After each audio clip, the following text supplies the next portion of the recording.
Good to go? Are you tired of your desk job, sitting at your 8 to 5 or 9 to 6 job Monday to Friday? If so, have you ever drove past a wreck and thought, man, what can I do to help? Well, if you've ever thought these things, maybe becoming a firefighter paramedic is for you. What I'm going to do is I'm going to talk about the steps to become either a firefighter EMT or a firefighter paramedic in Florida. Let's start with the prereqs.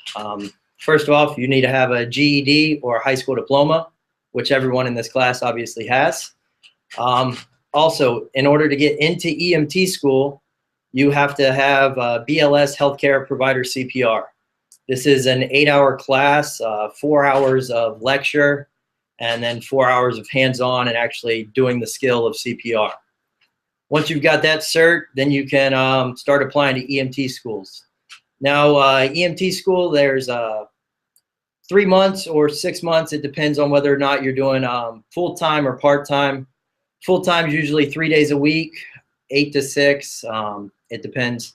Part-time is usually 2 days a week from 5 to 10 at night. There's 4 components of EMT school. It's going to be lecture, lab, clinical education, and then ride time. Lecture is your everyday sit in a classroom, just basically learn the skills of an EMT, what you can and can't do, basically learning the job. Then the second half of that is the lab. It's where you actually go in and you're performing hands-on techniques. You're learning what drugs to push, certain patients. You're kind of just getting scenarios on mannequins. Then you have your clinical education. It's going to be hospital time. You're going to be in an ER. This is just to get hands on a patient, actually put those skills that you learned in the lab with an actual face in a patient, learn basic vital signs. Then there's your ride time. This is actually going to a fire department or an ambulance service, riding with them, running 911 emergency calls.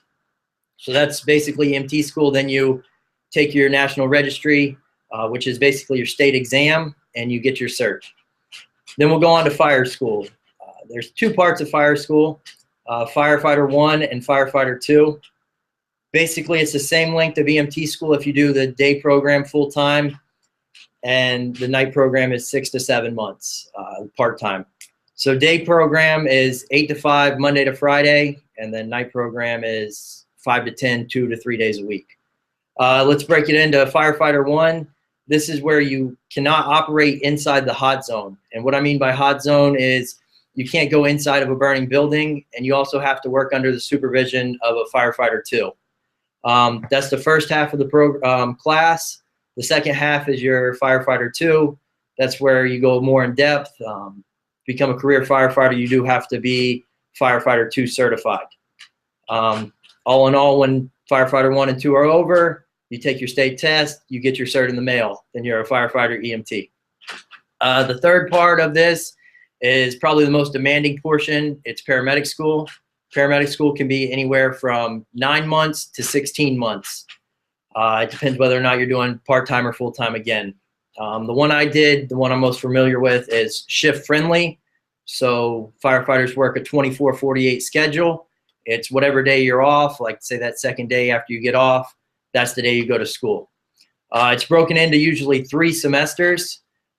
Semester 1 is going to be your basically learning skills of a paramedic. You're going to perform advanced life-saving skills that you didn't learn in EMT school.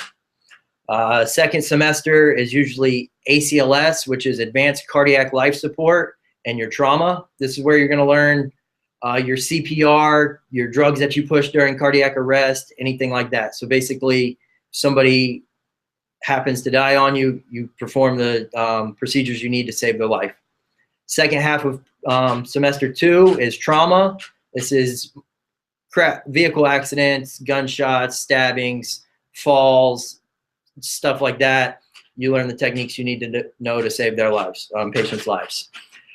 Lastly, it's Paramedic 3. This is PALS. It stands for Pediatric Advanced Life Support. Same thing as ACLS, Advanced Cardiac, it's just with pediatrics.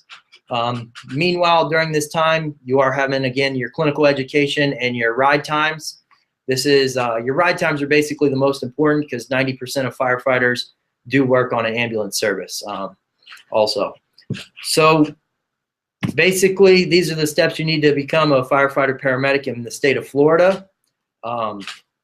What's appealing to people in college, like me, I was in college. I decided, you know what, this isn't for me. And there are other options out there, colleges and everything. So if you want to do something else, you can become a firefighter paramedic.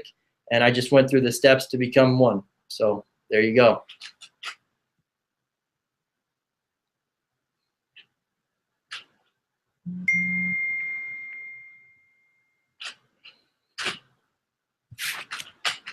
Good job. Thank you.